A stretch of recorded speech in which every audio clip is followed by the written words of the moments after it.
Hello friends. So today we will be solving important MCQs related to clavicle. And clavicle bone is very important bone. All the MCQs will be conceptual and that will be important for NEET PG entrance examinations also. So let's start the today's topic, MCQs on clavicle. So here is the first question. Clavicle is a type of which type of bone? So we have to know which type of bone the clavicle is. So this is very simple question. Clavicle bone has two ends. So this is lateral end, this is medial end of the clavicle, and in between this is the intervening shaft. So if any bone has two ends and intervening shaft, that is known as long bone. So this is a type of long bone and it is present horizontally. So only clavicle is a long bone which is present horizontally. Rest of the bone are present vertically, all the long bones. So clavicle is a type of long bone having two ends and a shaft. Embryologically definitions is at two ends there will be epiphysis and in between in the shaft region there is diaphysis. General definition of long bone. Other options are short bones. So short bones are mainly carpal and tarsal bones. So this is not the short bone. Miniature long bone are metacarpal and metatarsal. Irregular. So clavicle has a regular shape. It is not irregular. Irregular bones are vertebrae and the base bones at the base of a skull. Flat bones where the surface is flat like ribs and sternum and iliac part of the hip bone. So it is also not flat bone. So clavicle is a type of long bone. So answer will be long bone. So the next question is, all of the following are true regarding structural features of clavicle. So we have to solve the question on the basis of a structural feature. So first option is lateral end is flat. So this is lateral end or acromial end of the clavicle and this is flat. Medial end or sternal end of the clavicle which is almost quadrangular in the shape. Inferior surface is groove. So here we can see on inferior surface there is groove. This groove is known as subclavian groove. Subclavius muscle is attached here. Subclavian groove. Medial 2/3 and lateral 1/3. So here we can see medial 2/3 is convex anteriorly while the lateral 1/3 is concave anteriorly. So this is lateral 1/3 which is concave anteriorly, medial 2/3 is convex anteriorly. So lateral end is flat. This is correct option. Medial end is quadrangular. Inferior surface having subclavian groove.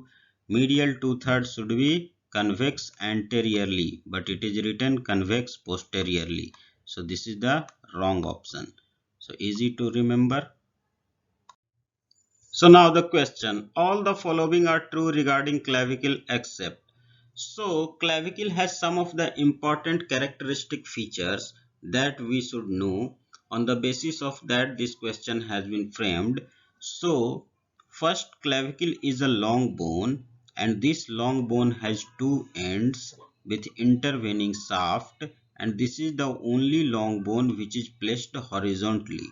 So this option is correct, only long bone placed horizontally. Now regarding ossification of the clavicle, clavicle ossifies by two primary center, one at the medial end and one at the lateral end, and then these two primary center fuse together to form a single primary center and then the bone ossifies. So it starts ossifying by two primary center of ossification, and this is the bone which is the first bone to start the ossification. So this is one of the first bone to start the ossification, and completion of ossification is late in the clavicle, almost at 25 to 27 years. So this is last bone to complete the ossification. Now what about the membranous and cartilaginous? So most of the part of the clavicle shaft region ossifies in membrane. Only the medial part and lateral part ossifies in cartilage. Ossifies in cartilage having extra secondary center. So here acromial end and sternal end will have some extra secondary center, and mainly the medial end ossifies in cartilage. Rest of the bone will ossify in membrane. So it ossifies by both membranous and cartilaginous ossification. Also, sometimes it is pierced by some cutaneous nerve. So there is one nerve known as supraclavicular nerve. So supraclavicular nerve divides into three branches. So these three branches are known as lateral supraclavicular nerve, intermediate supraclavicular nerve, and medial supraclavicular nerve. This intermediate supraclavicular nerve sometimes pierces the clavicle bone. So the cutaneous nerve is piercing the bone. That's why it is known as dermal bone. So it is pierced by some of the cutaneous nerve, not always. Also, we can palpate the whole of the clavicle just below the skin. So this is one of the subcutaneous bone. So this is also correct. Now the clavicle forms many joints, like a sternal end is related to forming a sternoclavicular joint. This end will form sternoclavicular joint. Acromial end will form acromioclavicular joint, and also coracoclavicular joint via the strong ligament, coracoclavicular ligament. But it does not participate in the formation of shoulder joint at all. So this is above the shoulder joint, clavicle. So it will not be participating in shoulder joint formation. So answer will be participation in shoulder joint. So this is the answer. So now easy to remember. Now the question is, all of the following joints are found by clavicle except. So this is very interesting question. So first we see the medial end of the clavicle. This medial end is the sternal end. This sternal end will form sternoclavicular joint. Sternoclavicular joint. Now this is acromial end. So acromial end of the clavicle will form acromioclavicular joint. Acromioclavicular joint. Also, this lateral end forms the coracoclavicular joint. Now, first we see the sternoclavicular joint. So, a sternoclavicular joint is formed by the sternum, lateral end of the sternum, clavicle, and a small part by the first costal cartilage. So three articulating surface are present in this bone. So if more than two articulating surface is present, that is a type of compact bone. If only two articulating surface is there, that will be simple joint. Here three articulating surface is there, so it will be compound type of joint. Now in this joint there is articular disc in between. So in this region there will be one articular disc, fibrocartilaginous. So articular disc is dividing the joint cavity into two parts. So this is forming a complex type of joint. So complex type of joint is formed because intervening articular disc is present. So this is also complex joint. Now this sternoclavicular joint is also a type of synovial joint, and in the synovial joint variety it is regarded as saddle type of joint with reciprocal concavo-convex articulating surface is there. So these are the classification of sternoclavicular joint. Now coming to acromioclavicular joint. So acromioclavicular joint is found between lateral end of the clavicle and acromial process. So acromial process of a scapula will be forming acromioclavicular joint. So this is simple plain type of joint, two articulating surfaces there. So simple joint along with plane and synovial. So this is plain synovial joint, two articulating surface, so simple type of joint. Now coming to coracoclavicular joint. So this coracoclavicular joint is found between inferior surface of clavicle. So this is inferior surface of the clavicle. Acromial end is here. So here is conoid tubercle and this is trapezoid ridge. So conoid tubercle and trapezoid ridge is here. So from this conoid tubercle and trapezoid ridge, two ligaments are there. Conoid part of coracoclavicular ligament and trapezoid part of coracoclavicular ligament. So these ligaments, coracoclavicular ligament, trapezoid part and conoid part are two parts of coracoclavicular ligament which is going to attach to the coracoid process of a scapula. So if this is the coracoid process of a scapula, so it will be attached to the coracoid process of a scapula, forming coracoclavicular joint. Coracoclavicular joint. So this joint is found by ligamentous attachment. So this is a type of fibrous joint, and this type of fibrous joint where there is a strong ligament is there, that type of joint is known as syndesmosis. Other example of syndesmosis are interosseous joints between radius and ulna and also between tibia and fibula. Also intervertebral joints formed between by the supraspinous and interspinous ligaments joining the spinous process of the vertebrae are syndesmosis. So this is ligamentous type of joint, syndesmosis. Next is pivot joint. So this is not pivot joint. Pivot joint will have one vertical axis, along that there is movement. So that is not happening here. So this is not pivot type of joint. So clavicle does not form this type of joint. So option will be, correct option will be pivot. So rest of the joint types are found by the clavicle. So here the question is most commonly fractured part of the clavicle is. So this is very simple question depending upon the logic. You can see this is the medial end, medial 2/3 which is convex anteriorly and lateral 1/3 which is concave anteriorly. Now you can see medial end is quite strong as compared to lateral end. So this part will be rarely fractured. Where the fracture will be most common, you can see that sudden change in angulation happening at the junction of medial 2/3 and lateral 1/3. So at this point there is sudden change in angulation of the clavicle at the junction of medial 2/3 and lateral 2/3. So the chances of fracture due to any traumatic injury will be more in this region because there is sudden change in angulation.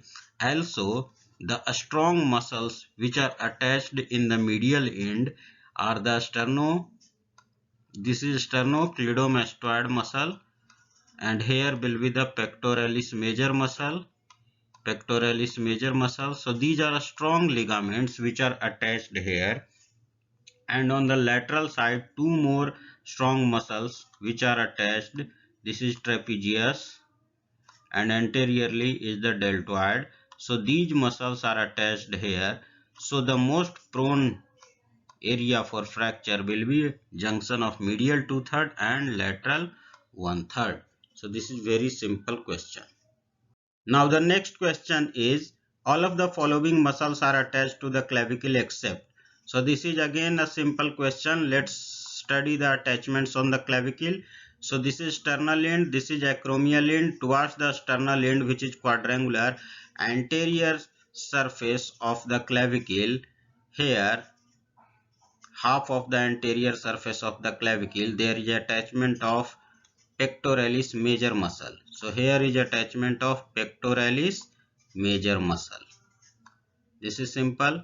Now next, superior surface of the clavicle medial half gives attachment to one more muscle, which is a muscle of neck region. So this muscle is sternocleidomastoid muscle. Sternocleidomastoid muscle. Now coming to lateral end of the clavicle, posterior border of lateral end of the clavicle gives attachment to one muscle, that is trapezius.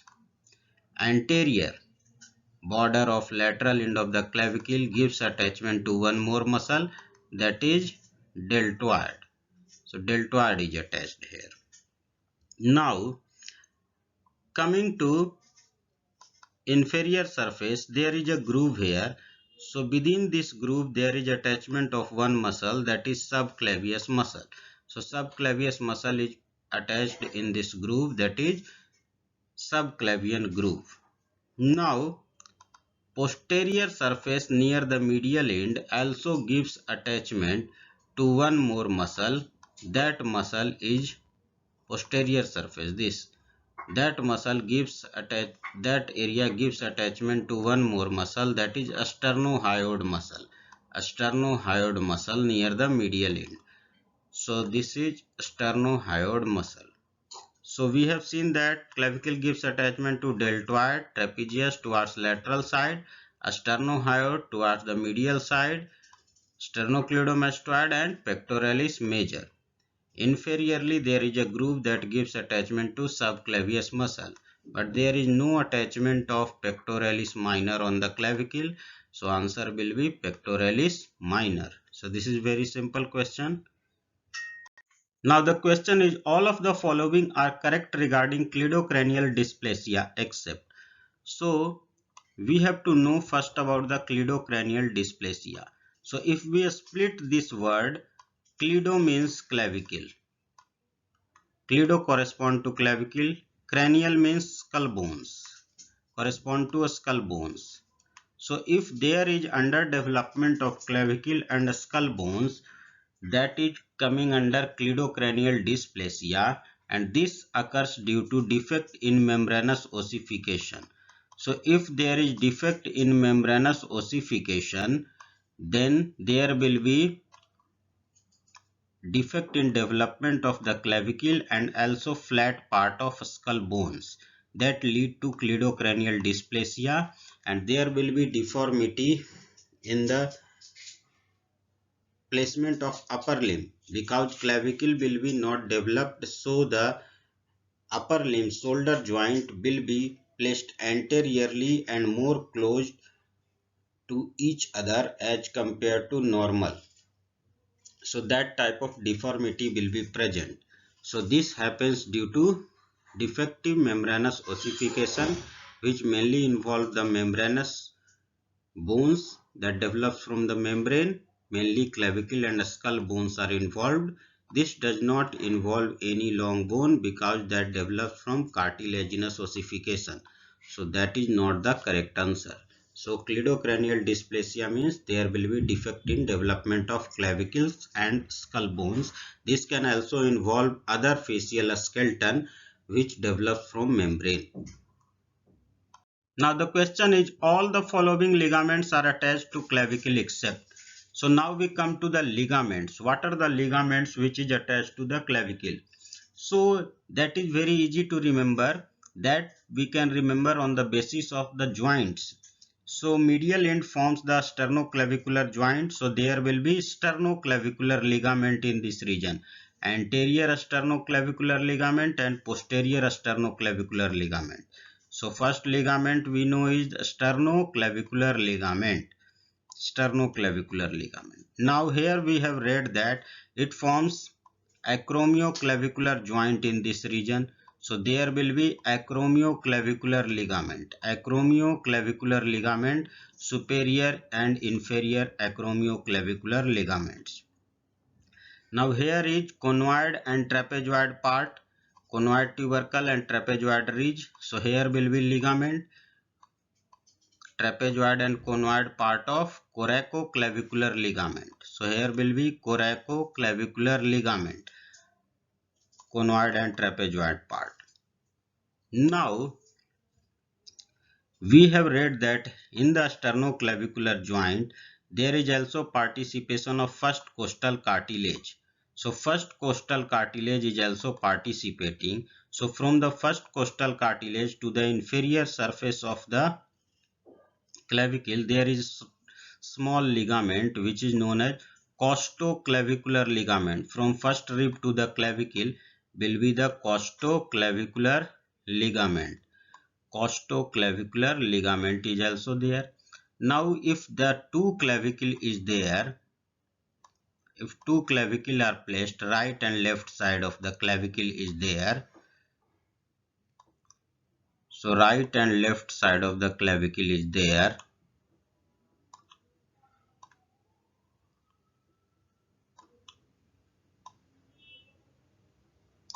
so these sternal end will be attached through one ligament.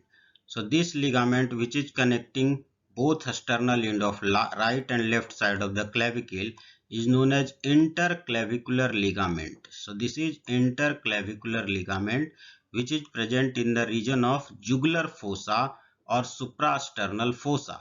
So here will be the sternum in this region, manubrium sterni. So above the manubrium sterni will be, this region will be of suprasternal fossa or jugular fossa, this region. So in this region we will get the interclavicular ligament between the two clavicle. Now coming to clavipectoral fascia. So clavipectoral fascia is also attached to the clavicle at the inferior surface. So here is subclavian groove. So subclavian groove has two lips. On the both lips there is attachment of clavipectoral fascia, but this is not the ligament. This is modification of deep fascia. So this modification of deep fascia, clavipectoral fascia, is also attached on the clavicle inferior surface, but this is not the ligament. So answer will be clavipectoral fascia. Hope you have understood. Moving further. Now the question is, 8-like bandage is used in the fracture of. So clavicle generally fracture in the region of junction of medial 2/3 and lateral 1/3. In this junction, due to traumatic injury, clavicle is fractured. If clavicle is fractured, we don't have to always need open surgery or open reduction and internal fixation. We don't have to do so much. Generally, it is healed by a specialized type of bandage which is known as 8-like bandage. So in the fracture of the clavicle, generally 8-like bandage is used and it will heal automatically after few weeks. So we don't have to always do the open reduction and internal fixation. If there is comminuted fracture, means two or more fracture line is there and also skin is open, then only open reduction and internal fixation is needed by using some wires and nails. Otherwise, 8-like bandage will heal the clavicular fracture. So we have to know that 8-like bandage is used in the fracture of clavicle, not in these fractures. Hope you have understood this thing. So here we come to the end. We have covered the clavicle by some of the important questions. Everything on the clavicle has been covered, which is important for NEET PG entrance examination. Hope you have understood this. Keep watching my videos. I will be coming with more and more MCQs relevant to NEET PG entrance examination. Keep liking, keep subscribing. Thank you so much.